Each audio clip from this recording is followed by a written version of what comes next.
इस दुनिया में ऐसे बहुत ही कम स्टूडेंट होंगे जिनको ये प्रॉब्लम नहीं होगी कि पढ़ा हुआ याद नहीं रहता। हम पढ़ तो लेते हैं लेकिन फिर भूल जाते हैं। तो अगर हम भूल जाते हैं तो फिर हमारे पढ़ने का मतलब क्या निकला? ऐसे में सारी मेहनत बेकार चली जाती है। वैसे पहले मैं आपको बता दूं कि अगर आप पढ़ा हुआ याद नहीं रख पाते हैं तो इसका मतलब ये बिल्कुल भी नहीं है कि आपका दिमाग कमज़ोर है। सोचो अगर आपका दिमाग हर चीज़ को याद रखने लग जाए तो एक दिन में हमारे साथ में कितनी चीज़ें होती है। दिमाग का कचरा हो जाएगा अगर दिमाग सारी बातों को याद रखने लग जाए तो। वैसे हमारा मेन टॉपिक है कि हम पढ़ा हुआ याद कैसे रखें। अगर इस प्रॉब्लम का सोल्यूशन निकल गया तो आपका टाइम भी बचेगा और आपको रिजल्ट भी बहुत ज़्यादा मिलेगा। पढ़ा हुआ सब कुछ याद रखना मुश्किल है, लेकिन फिर भी काफ़ी हद तक हम इसे कंट्रोल कर सकते हैं, लेकिन पूरी तरीके से नहीं। मैं आपको 3 तरीके बताने वाला हूँ। अगर आप यूट्यूब पर गूगल पर सर्च करोगे तो आपको कई सारी टिप्स मिल जाएगी, लेकिन ये जो टिप्स मैं आपको बता रहा हूँ ये मेरे पर्सनल एक्सपीरियंस से और काफ़ी रिसर्च करने के बाद मैं आपको बता रहा हूँ। आप यकीन मानिए कि ये 3 टिप्स इतनी ज़्यादा इफेक्टिव है कि इनको यूज़ करने के बाद आपका टाइम भी बचेगा और आपको रिजल्ट भी 2 गुना मिलेगा। तो पहला जो पॉइंट है वो है स्टडी लेस स्टडी गुड। भले ही कम पढ़ो लेकिन अच्छा पढ़ो। विल परेटो ने इस दुनिया को एक महान सिद्धांत दिया जिसे कहा जाता है 80-20 का रूल्स। इन्होंने एक ऐसा नियम दिया जो कि दुनिया की हर वस्तु में हर जगह पाया जाता है। इन्होंने बताया कि आपके 20% एफर्ट्स आपके 80% रिजल्ट में कन्वर्ट होते हैं। इनका कहना है कि आप सिर्फ 20% चीज़ों पर फोकस करो, आपको 80% रिजल्ट सिर्फ इन्हीं से मिलेंगे। एग्जाम्पल के लिए विल परेटो बताते हैं कि दुनिया का 80% पैसा और ज़मीन इस दुनिया के 20% लोगों के पास में है। 80% क्राइम इस दुनिया के 20% लोग करते हैं। 80% ट्रैफिक इस दुनिया के 20% रोड पर होता है। और 80% टाइम हम 20% कपड़े पहनते हैं। और इस दुनिया की 80% एल्कोहल यानी शराब इस दुनिया के 20% शराबी पी जाते हैं। 80% भोजन इस दुनिया की 20% जमीन से निकलता है। 80% बारिश इस दुनिया के 20% बादलों से होती है। इस दुनिया के 80% इन्वेंशन इस दुनिया के 20% साइंटिस्ट ने किए हैं। और सिर्फ यहीं तक नहीं, यही आंकड़ा हमारे अपने यूट्यूब चैनल पर भी लागू होता है। 80% वॉच टाइम उन लोगों से आता है जिन्होंने इस चैनल को सब्सक्राइब नहीं किया है। कहीं आप भी तो उन 80% लोगों में से नहीं हो। और सबसे इम्पोर्टेंट फैक्ट कि 80% रिजल्ट हमारे 20% एक्शन से आता है। और यही रूल आपके एग्जाम में और आपकी पढ़ाई में भी लागू होता है।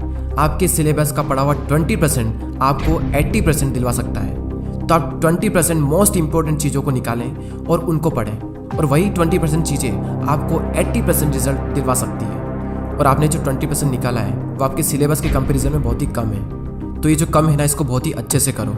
और यही था हमारा first point, study less and study good. दोस्तों, मैंने भी कई बार ये गलती की है कि जितना पढ़ना होता है उससे हम कई गुना ज़्यादा पढ़ते हैं, और इसका रिजल्ट ये होता है कि हमें जो याद रखना चाहिए वो भी हम भूल जाते हैं। एग्जाम में अब वैसे भी ज़्यादा दिन नहीं बचे, तो आप इस रूल को यूज़ करके काफ़ी अच्छा रिजल्ट पा सकते हैं। अब नेक्स्ट जो पॉइंट है वो है स्टडी इन मॉर्निंग। और ये जो पॉइंट है ना, ये मेरा फेवरेट पॉइंट है, क्योंकि मैंने अपनी लाइफ की ज़्यादातर पढ़ाई सुबह ही की है।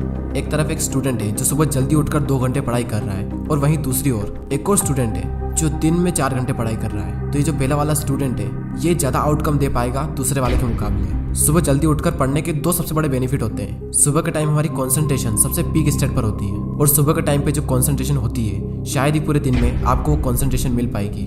और सेकंड बेनिफिट ये है सुबह जल्दी उठने का कि सुबह कोई भी डिस्टर्ब करने वाला नहीं होता है। एनवायरनमेंट में एक अलग ही साइलेंस होता है, और उस साइलेंस में कुछ नया सीखने का मजा ही कुछ और होता है। आप सुबह जल्दी उठकर 3 घंटा पढ़िए, और उसके बाद में पूरे दिन अगर आप सिर्फ मुश्किल से आधा से 1 घंटा भी पढ़ते हैं तो बहुत है आपके लिए।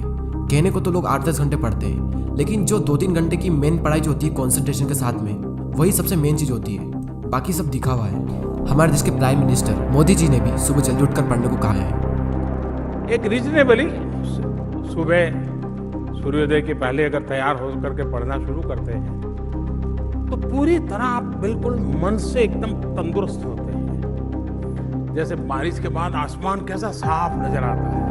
सुबह बहुत ही उत्तम कालखंड होता है, फ्रेश होते हैं, थकान नहीं होती है, और अध्ययन से ही शुरू करते हैं तो ज़्यादा अच्छा रहता है। और ना सिर्फ मोदी जी ने बल्कि हमारे शास्त्रों में, आयुर्वेदा में भी यही बात कही गई है कि सुबह के टाइम हमारा ब्रेन सबसे ज़्यादा एक्टिव होता है, और उस टाइम जो भी हम अपने ब्रेन में डालेंगे वो दिमाग में छप सा जाएगा। सो ये था second point, study in morning. अब जो लास्ट जो पॉइंट है वो बहुत ही ज़्यादा इंपॉर्टेंट पॉइंट है, और ये पॉइंट आप सबको ऑलरेडी पता है, लेकिन हर कोई इस पॉइंट को बहुत ही इग्नोर करता है। और वो पॉइंट है पढ़ाई के बीच में रेस्ट लेना। कुछ लोग होते हैं जो रेस्ट ही नहीं लेते हैं, और कुछ लोग ऐसे होते हैं जो बहुत लंबा रेस्ट लेते हैं, और इस बीच में कुछ लोग ऐसे होते हैं जिनकी पूरी ज़िंदगी रेस्ट लेने में निकल जाती है, और एंड में वो खुद रेस्ट इन पीस हो जाते हैं। पढ़ाई के बीच में कितना रेस्ट लेना चाहिए ये मैं आपको नहीं बताने वाला, ये आप खुद तय करें अपने अकॉर्डिंग। आपको फिर से एनर्जी प्रोड्यूस करने के लिए कितना टाइम चाहिए ये आपको आपके अलावा कोई नहीं बता सकता।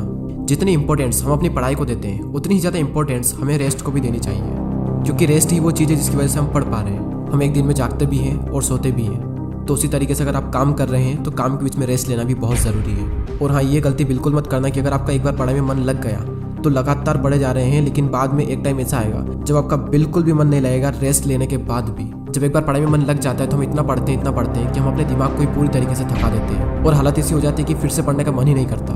आपने पढ़ना शुरू किया, आपका मन लगा, अब थोड़ी देर बाद आपको रेस्ट लेना चाहिए, लेकिन आपको लगता है कि मैं भी और पढ़ सकता हूँ, तो उस फीलिंग को बनाए रखें और रेस्ट लें और फिर दोबारा उसी फीलिंग के साथ में अपनी पढ़ाई शुरू कर दें। अगर आप चाहें तो आप पोमोडोरो टेक्निक का यूज़ भी कर सकते हैं। पोमोडोरो एक बहुत ही सिंपल टेक्निक है। आपको जो भी काम करना है उस काम को आपको 25-25 मिनट के 4 ब्लॉक्स में डिवाइड करना है और हर 25 मिनट के ब्लॉक्स में आपको 5 मिनट का ब्रेक लेना है और 1 घंटा होने के बाद में आपको 15 मिनट का रेस्ट लेना है और फिर से आपको यही सब करना है। और इस टेक्निक का यूज़ करके आप काफ़ी लंबे टाइम तक और काफ़ी अच्छे से स्टडी कर सकते हैं। और ना सिर्फ स्टडी बल्कि आप अपने किसी भी काम में इस टेक्निक को यूज़ कर सकते हैं। और इस टेक्निक को यूज़ करने के लिए प्ले स्टोर पर कई सारी एप्लीकेशन है, आपको जो भी अच्छी लगे वो एप्लीकेशन आप डाउनलोड कर सकते हैं। चलिए अब हम उन तीनों पॉइंट्स को एक साथ देख लेते हैं और ये भी देख लेते हैं कि हमने इस पूरी वीडियो में क्या सीखा।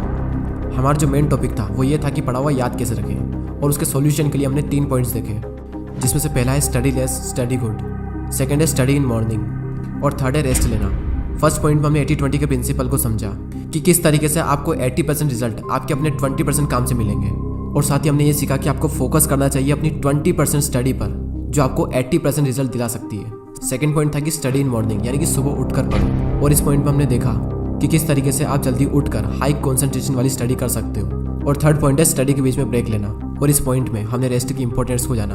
जितना इंपॉर्टेंट जागना होता है उतना इंपॉर्टेंट सोना होता है, उसी तरीके से जितना इंपॉर्टेंट काम करना होता है उतना ही इंपॉर्टेंट रेस्ट लेना भी होता है। और थर्ड पॉइंट में ही हमने पोमोडोरो टेक्निक के बारे में जाना। जो भी काम आप करना चाहते हो उस काम को 25-25 मिनट के 4 ब्लॉक्स में डिवाइड कर दें और हर 25 मिनट के बाद में 5 मिनट का ब्रेक्स लें, और जब पूरा 1 घंटा हो जाए तो उसके बाद में 15 मिनट का रेस्ट लें। और इस टेक्निक का यूज़ करके भी आप लंबे टाइम तक काफ़ी अच्छे से पढ़ाई कर सकते हो।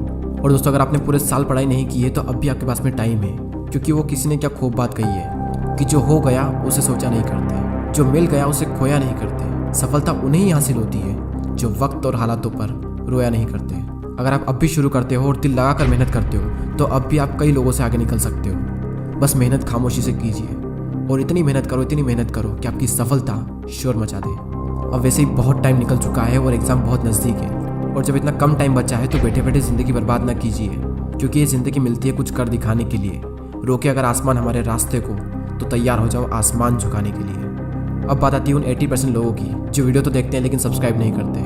यूट्यूब पर आपको वीडियो बिल्कुल फ्री में मिल रहा है और सब्सक्राइब करने का भी यूट्यूब आपसे पैसा नहीं लेता है, तो फिर मैं ये सोचता हूँ कि आप सब्सक्राइब क्यों नहीं करते।